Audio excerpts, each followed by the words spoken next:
Hey everybody, welcome. Just a quick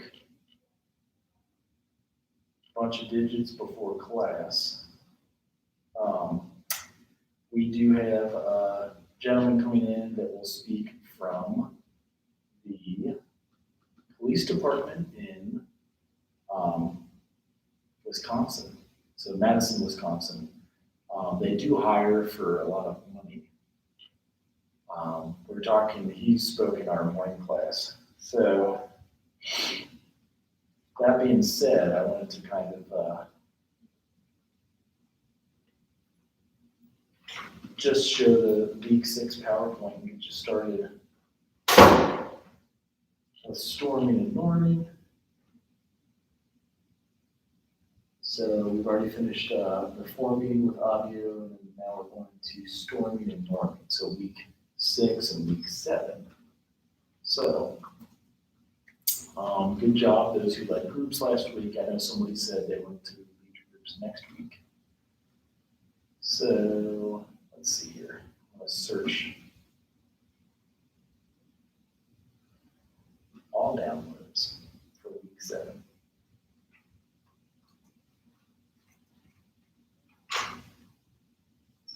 And here it is.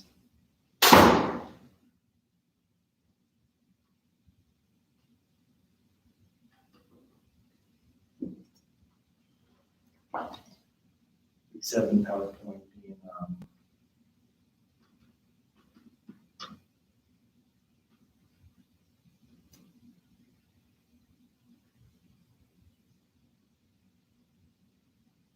forming, storming, norming, and then adjoining. So let's see here. Week 2.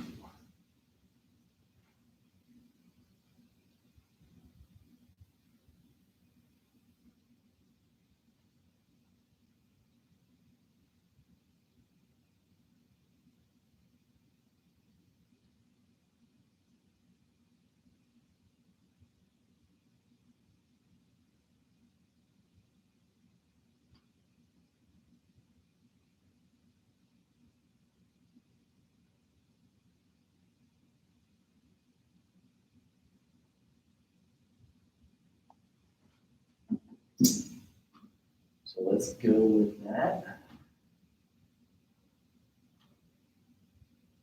until he comes here. So here is the audio. Hello class, and welcome to our second lecture on group stages. To follow our lecture on forming, in this lecture we're looking at the next 2 group stages, storming and norming, as part of our group skills in substance. As we look at the objectives for the week, I want to remind you to review the chapters for the week prior to viewing the lecture, as it is intended to supplement your reading. By the end of the week, you should be able to identify behavior that may be considered resistance during the storming stage, describe how peer relationships develop in the norming stage, and distinguish among the first stages of groups, including forming, storming, and norming. First, let's review 5 stages of group development that we're looking at during these 3 weeks. The stages include the initial stage of forming, which we discussed last week, and is characterized by initial caution associated with any new experience. During the forming stage, members may attempt to avoid being rejected by others, and may be superficial, centering conversations on historical or future events that don't necessarily have a direct impact on the group experience. With respect to tasks during the forming stage, remember that the group must deal with apprehension, as well as review member goals and contracts, specify rules, set limits, and promote positive interchange among members. This week we're going to talk about the next 2 stages, storming and norming. And then next week we'll wrap up by talking about the working and closing stages, also known as performing and adjoining.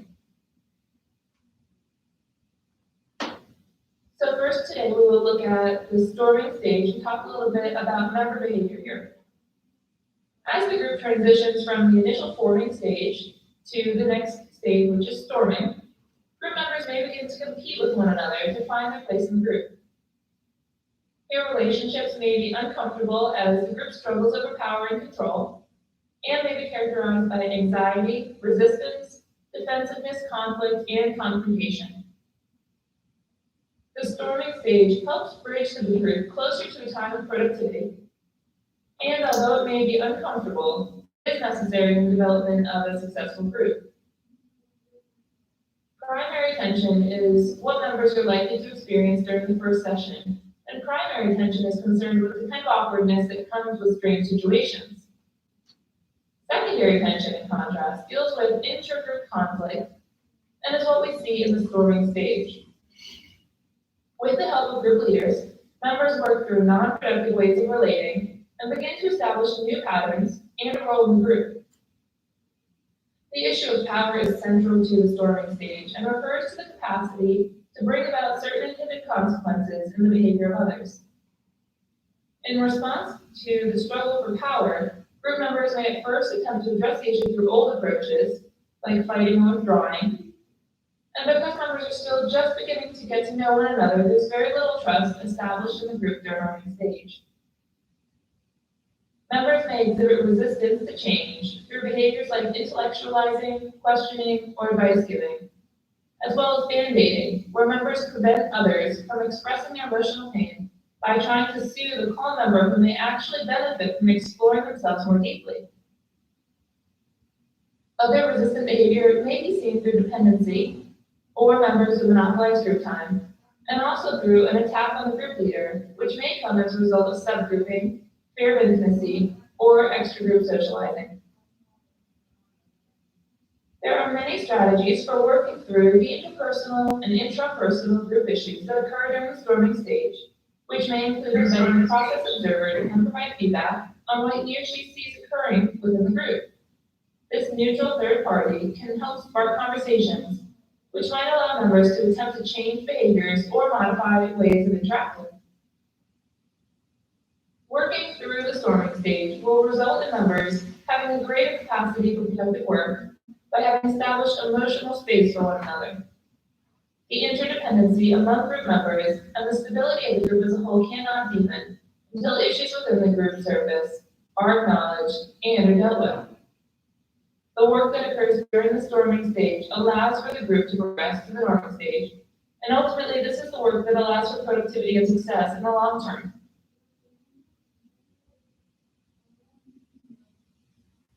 As we move into the norming stage, group norming refers to the we-ness that describes group identity or cohesiveness that's now possible once the group has resolved the storming stage.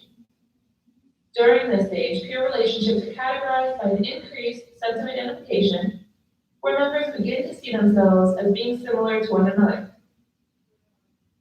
Members are also more likely to work harmoniously with each other, displaying high levels of cooperation and collaboration during the stage.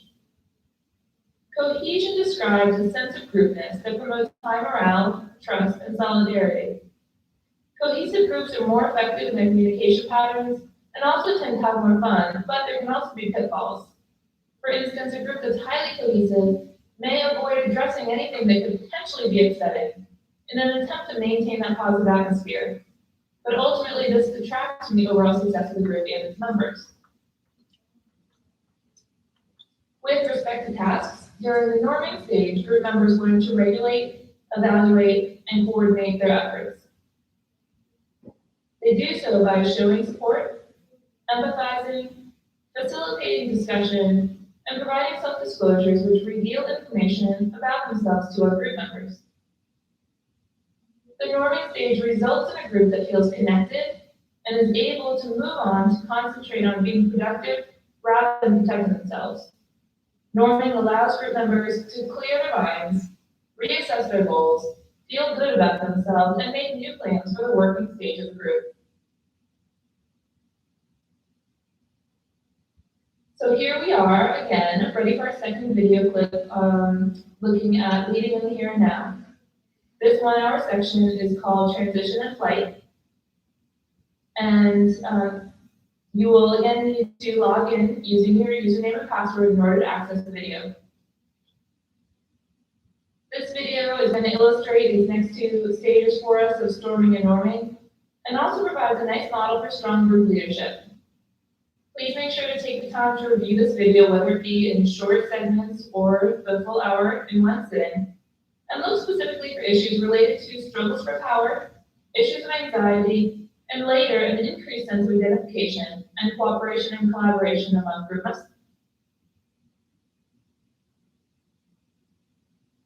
This final slide compares each of the three stages that we've discussed through these lectures. I encourage you to review the information carefully and make sure that you can distinguish among the three stages thus far. Remember that forming is characterized by initial caution associated with any new experience and an attempt to avoid being rejected by others. During this stage, group members try to be superficial and center conversation around historical or events that do not have a direct impact on the group. During this stage, members must deal with apprehension, review member goals and contracts, specify rules, set limits, and promote a positive interchange among members. We've seen that the storming stage is characterized by a kind of conflict and anxiety. During the stage, the group moves from the primary tension that comes with the awkwardness around any new experience to now secondary tension, which has the relationships with the group. During the storming stage, there's an attempt to balance between too much and too little tension, as we talked about with cohesion. And group members tend to be more anxious in their interactions, and power is a main concern here.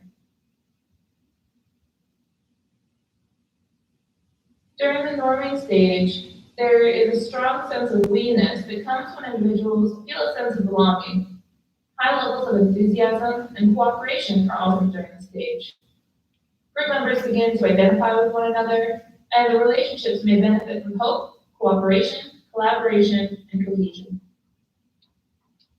During the norming stage, group members agree on norms, accept prescriptive and proscriptive norms, and there's a heavy emphasis on commitment. This serves to conclude our lecture on storming and norming through this review of all three stages thus far.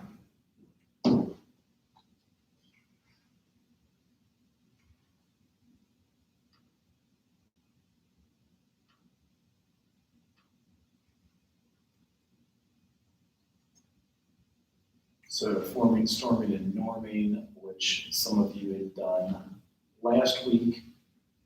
Get to see some of the challenges that come up. And then performing is next, which is kind of where you get into the meat of it. So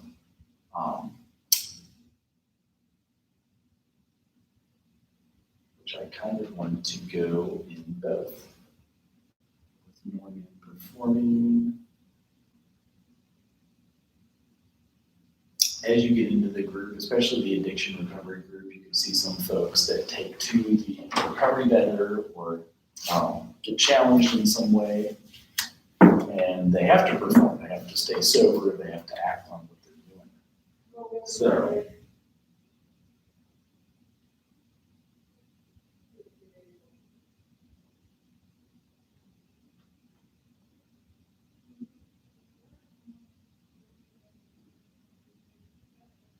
If you live in a home,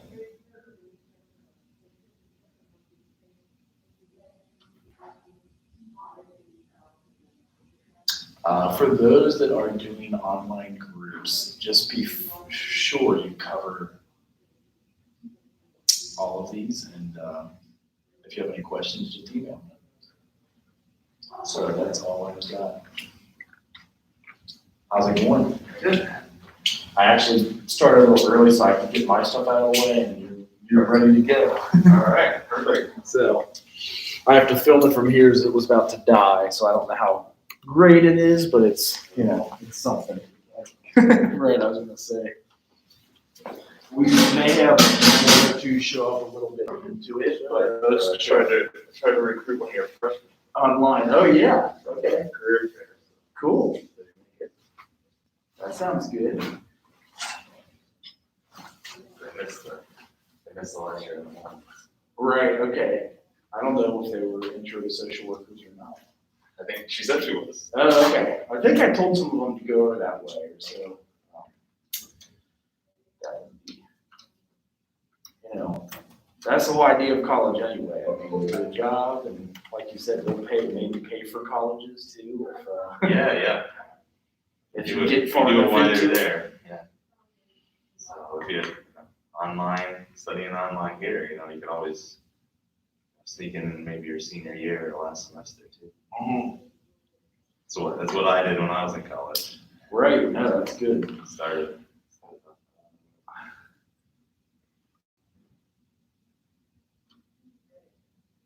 Because this one being a hybrid course also, sometimes we try to start as early as we can and put the last half online, just because most folks are trying to get to places where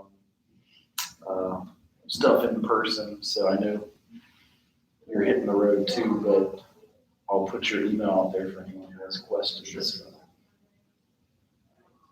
You wanted a copy of this, right? Right, yeah, you could save it to the desktop or whatever. That's true. I didn't think about that. That might be easier. Yeah. Cool. Send another email. Right. Yeah, that works. That's good.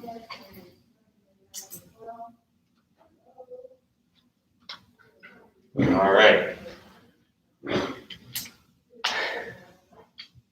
The subtitles are in Chinese because they were distracting. Like, you didn't always get it right, so that way I just put it in Chinese. I was wondering what that was about. I figured it was you were getting hacked or something. Right, I guess it translates, but when it was in English, it was worse because it was confusing to people, so I just did that. Oh, good. All right, so,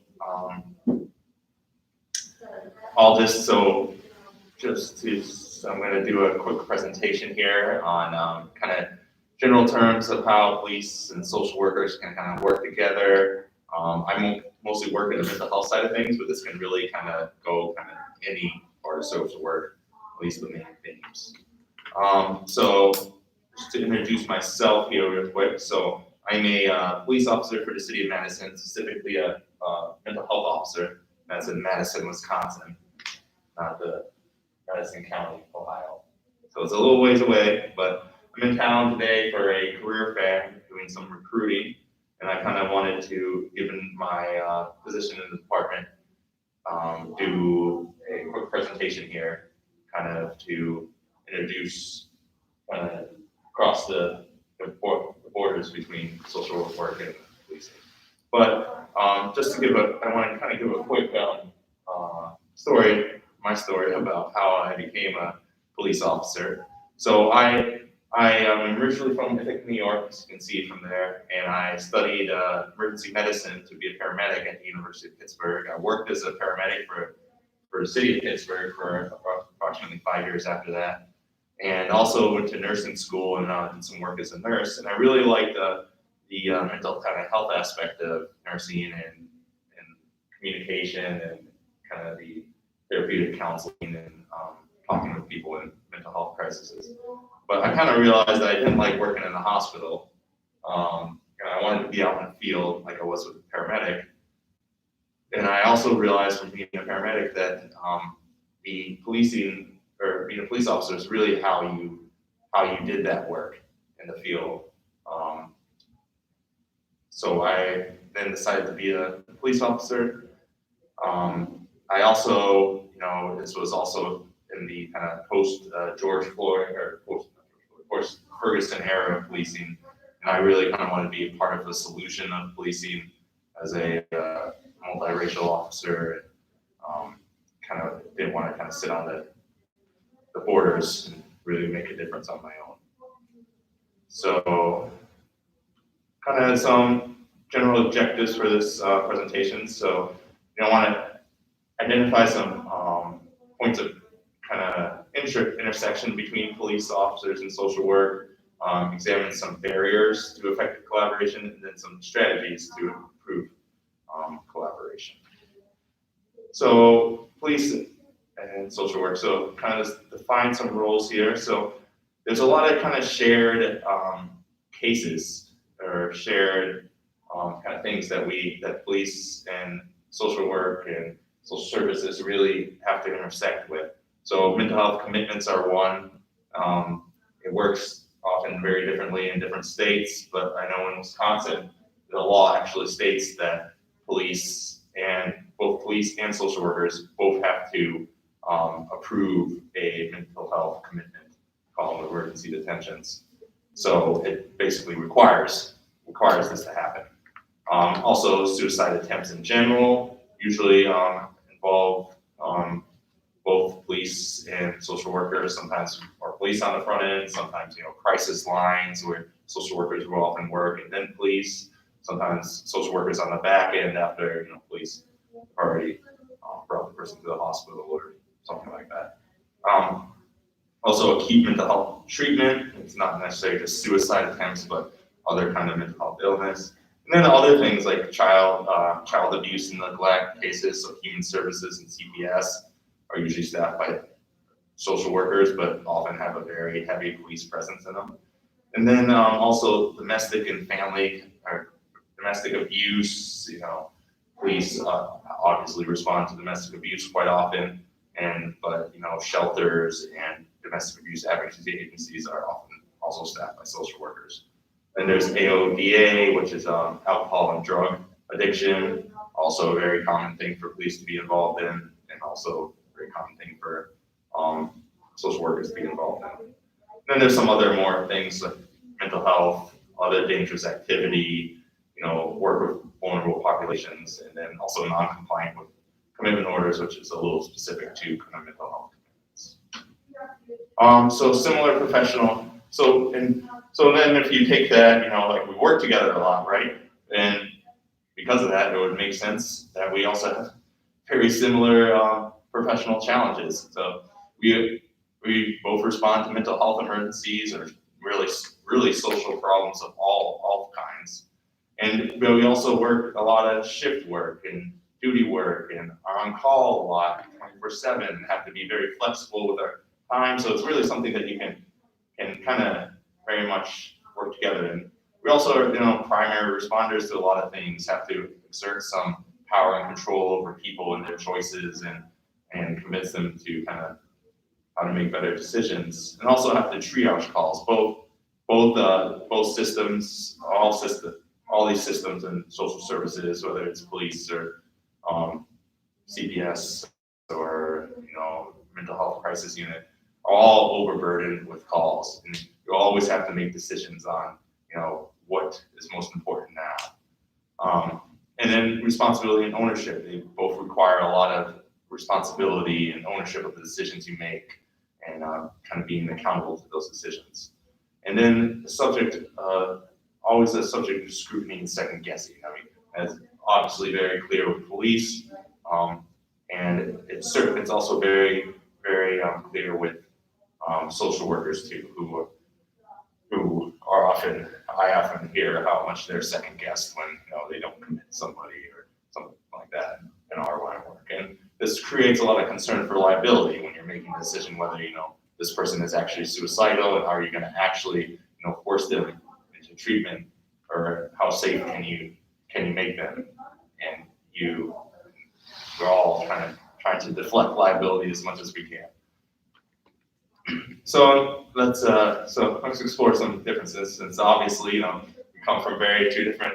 often come from two different backgrounds. Though I think there's a lot of bleed over. There's a lot of social workers who become police officers, and there's a few police officers who become social workers too.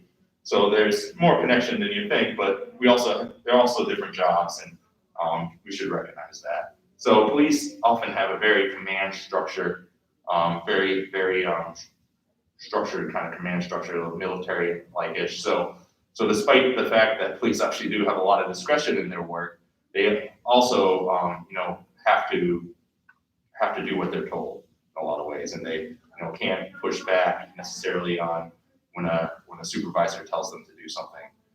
And so they're also very kind of driven to short-term outcomes. Usually these officers are very, very shift work oriented, don't necessarily do work long-term towards people, but they want to deal with the calls within their shift and prevent them from reoccurring throughout their shift. But whether they reoccur, weeks or months from now is not exactly as much of a concern. And kind of in that realm, they're very cultured and they want to be, efficient as possible and doing that. And also actions are usually more visible to the public. Police often get called for, the biggest crisis incidents, and it's often, whether it's on, in a very public place where everyone can see what's going on. Versus social workers may respond, but more in can be more in incognito, especially usually not in uniform and such. And then also an important thing to realize is police often have contact sporadically with clients, so they don't work on cases in the long term and won't have the same level of information and familiarity with that person. So they may respond once in their biggest crisis state, but then they won't respond until months later, and they won't know what happened in between and be able to tailor their response to that necessarily. And then social work is much more focused on the diagnosis and assessment and long-term treatment. And there's also their training is usually much more extensive, especially in the mental health treatment, risk assessment, other service things. But police often have much more broad training and all sorts of things. You have to be expert on laws and criminal things too. So, and we kind of spoke about this in the earlier slide, but police, to the different goals are also important. So police want to restore order and ensure safety are the most important things why police departments exist. And your role is very much dictated by your legal authority. So your legal authority to arrest somebody, whether you have probable cause, whether you have these kind of legal standards. And that's where you get the majority of your authority. And then there's always this pressure for efficiency. Like you want to, as I spoke about earlier, you want to stop the call from happening for the end of your shift, and you want to get back in service so you can take another call so your coworkers are happy with you. Versus kind of from a social work perspective, clinical assessment informs your disposition. You want to work more to a best practice, from a best practice guideline perspective, to get the best possible disposition in general, and least restrictive disposition. Versus police would want to get the safest, best disposition to just restore order and end the problem. So some barriers to effective collaboration. So as we kind of spoke, police are much more focused on chronic or acute kind of risk. I think social work is much more of a chronic risk. Immediate safety, kind of say acute, versus chronic long-term. Police securing the situation, social work, police restrictive. And then police often focus on behavior and ensuring safety instead of necessarily the treatability of something. So I'm going to kind of discuss some mental health versus criminal justice. I think I try to really keep up to date on current attitudes about mental health, and especially when it involves police and the criminal justice system. And I always find that most articles I read, whether it's in a newspaper or magazine, really don't speak to the nuance and how these systems really just overlap quite a bit, and they're not, and kind of as it sees here, they're not mutually exclusive necessarily, and they also are it's very hard to distinguish between the two. Is somebody who has a long history of criminal behavior, murder, sexual assault, whatever you say, can have a mental health crisis and require treatment for it. And same thing, somebody with a long history of mental health can make a conscious, decision that they need to be accountable for, and then go into the criminal justice realm. And also, it's important to realize that, people, because of the very nature of how mental illness works, will not necessarily recognize their mental illness, and therefore need some push to push them into that. And that may be from the criminal justice system, whether it's to defer a charge, to get treatment, or this especially is true, especially of alcohol and drug addiction too, and that's why we have things like drug court, and you know, mental health deferment, treatment deferment, and stuff like that. So that way, you know, people can be treated long term, but still maybe addressed by you know, the criminal justice system in the short term. They don't necessarily, they can work together. So we'll talk kind of about system issues along that realm. So, you know, kind of because, you know, there's you know, lack, you know, the, you know, kind of under-resourced or under-resourced healthcare system, you know, the complexity of our healthcare system. We really have a lot of different, you know, lack of, you know, secure facilities for, you know, alcohol dependent people, lack of, you know, placement options. All these things are all things that you and I are going to have to deal with for kind of a long term in the future. And then, so the other thing, the components of safety plans unavailable is kind of the idea of, to kind of touch on in our ways to collaborate, is the sharing of information.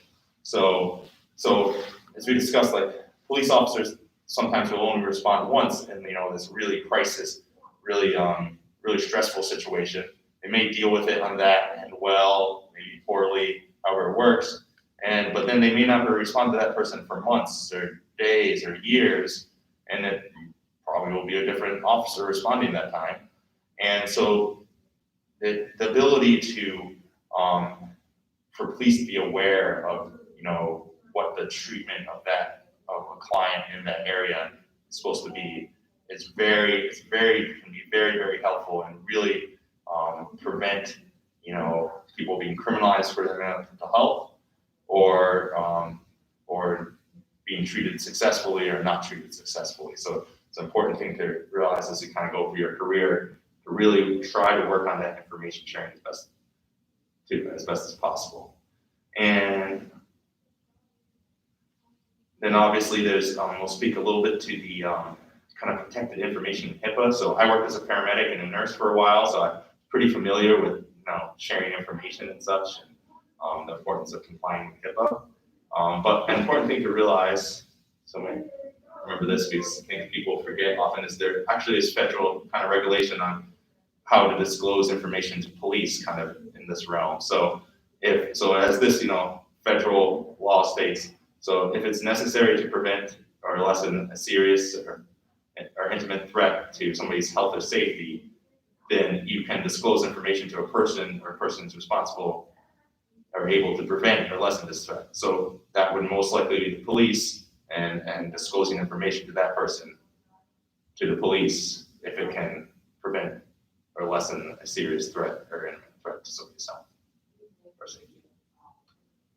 All right, so let's look at some recommendations for understanding. So some professional understanding is kind of the best. You know, I think, you know, you have to approach each other with credibility. You know, I think police kind of get this bad rep, and it's understandable kind of in some ways. You know, it's a very kind of like blue collar job. You know, I think it's certainly changing though. For a while, a lot of people didn't have college degrees. You know, they were kind of, I think they're a little bit like looked down upon by, you know, kind of an academic establishment in some way. But the fact is that, you know, they have to deal with these problems first. So really approaching the relationship between police and social work with credibility, and it has to come from both sides.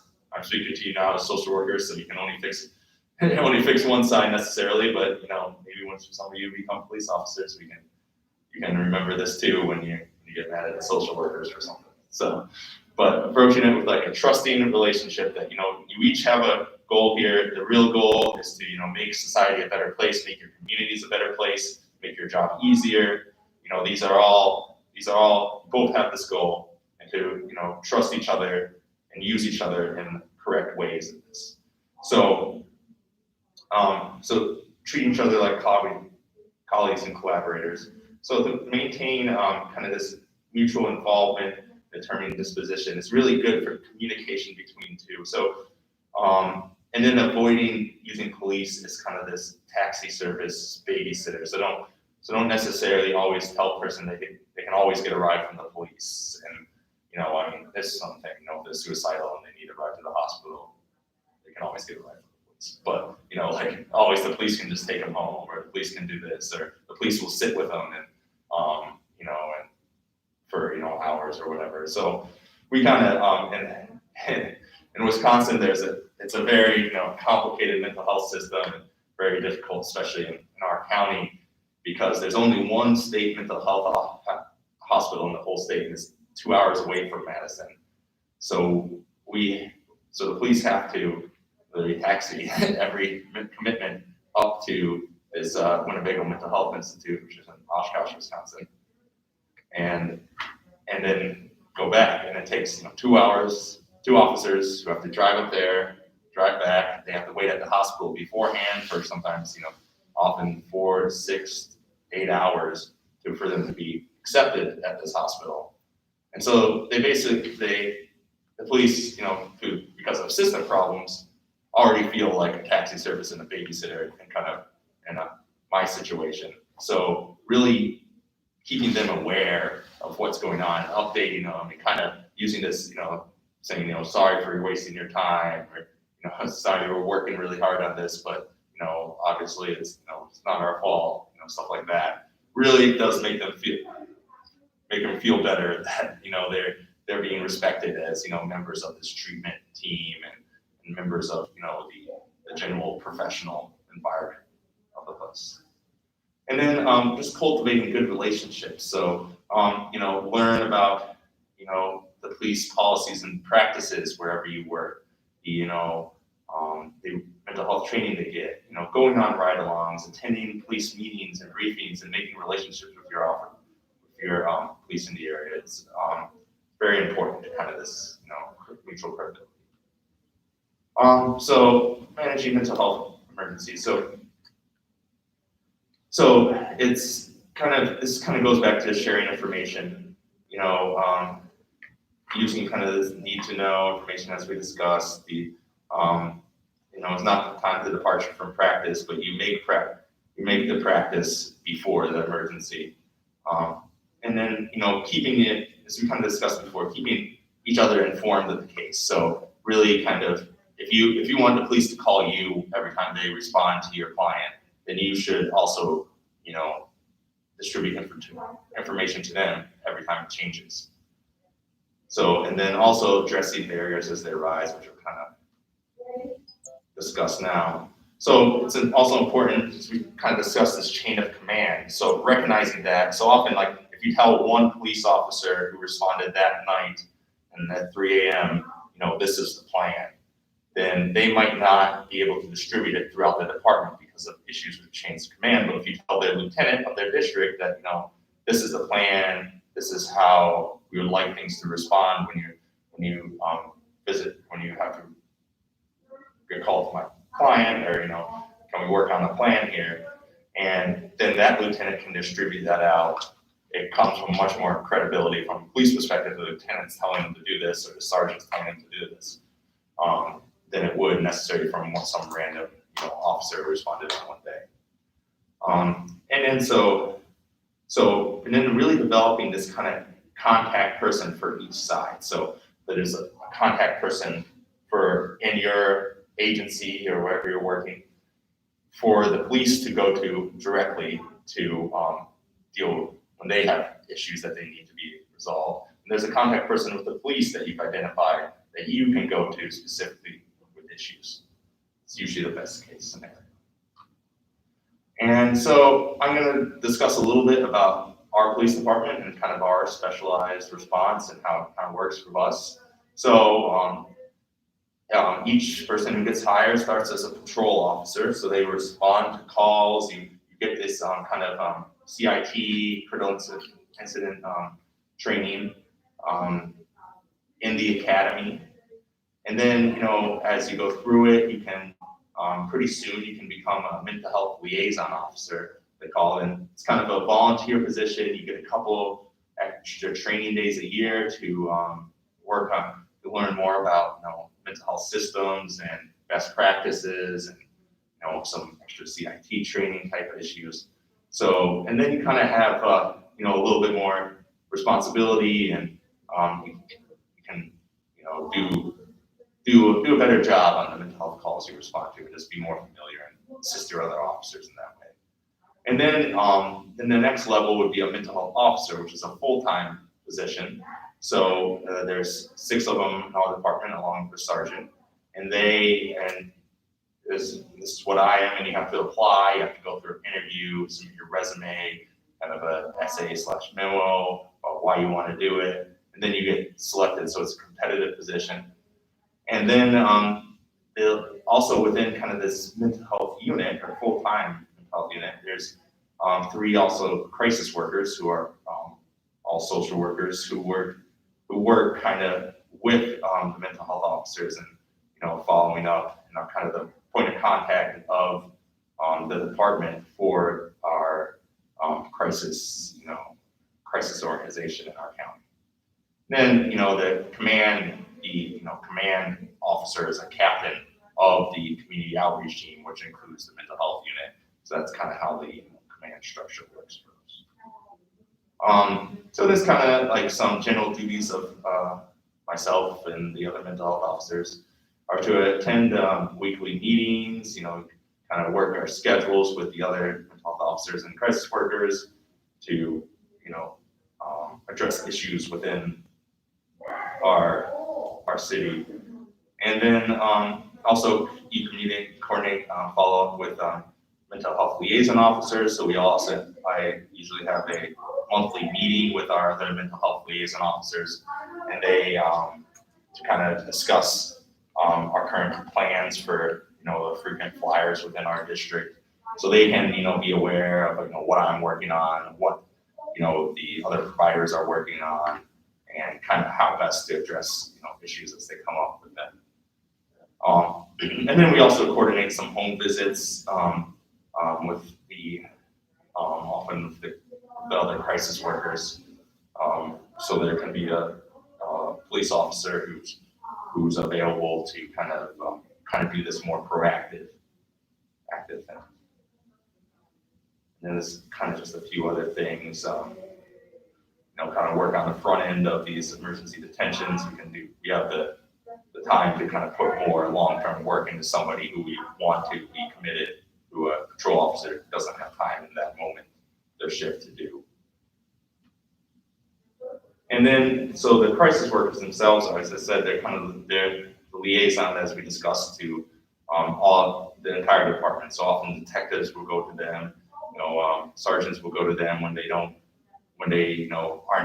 butting heads maybe with some other social service provider or some other crisis worker within the unit, and they'll go to them and ask them, you know, it's like, is this right? You know, it seems really weird.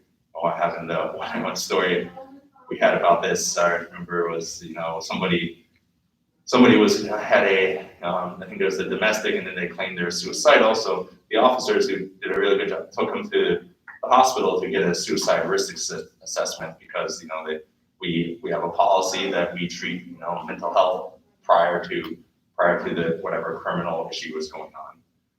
But then, you know, they got this pushback from the hospital, the social worker at the hospital, and the crisis unit, that they weren't going to evaluate him because he had these domestic charges, per se, just to take him to jail. And so they consulted with my sergeant, and then also the crisis worker, one of our embedded crisis workers, too. It's like, why was this? You know, this doesn't seem like the best practice, and then it kind of gets flushed out through, you know, each chain of command and structure to make sure stuff like that doesn't happen again. And they also review some reports and coordinate home visits. All right, so this is my information. This has my phone number and email. If you're ever interested in anything like this and want to get a hold of me, we like to do a lot of outreach to this. I also like to say that, you know, social workers make great police officers. So feel free to reach out to me anytime if that's something you become interested in. You know, you really are like the first responder to pretty much every social issue in the community, and you're pretty well compensated for it, probably better than you would be as a social worker. But always keep it in mind, I didn't start my career as a police officer until I was 27. So I never thought I would become one when I was in college. So certainly something just to keep in the back of your mind, and let me know if you're ever interested in it. Thank you. The main info I wanted to get out there too also is your pay scale you were saying in the morning class. Yeah. So we start out, but about between $25 and $30, but you're paid to go through your academy. So you get your health insurance, all the benefits as soon as you start in the academy. And then after 3.5, each year, you get another pay increase. And after 3.5 years, you get a educational incentive. So if you have your bachelor's degree, you get 18% pay increase. And if you have your master's degree, you get 22% pay increase, which is a significant amount of money. By that time, after that, you're making $88,000 to $90,000 a year. That's So- good. I want to get your contact info real quick. I know I have the PowerPoint, but let me check if there's any questions from the online folks, and if not, if you didn't have anything else, I'm going to end the stream. Cool.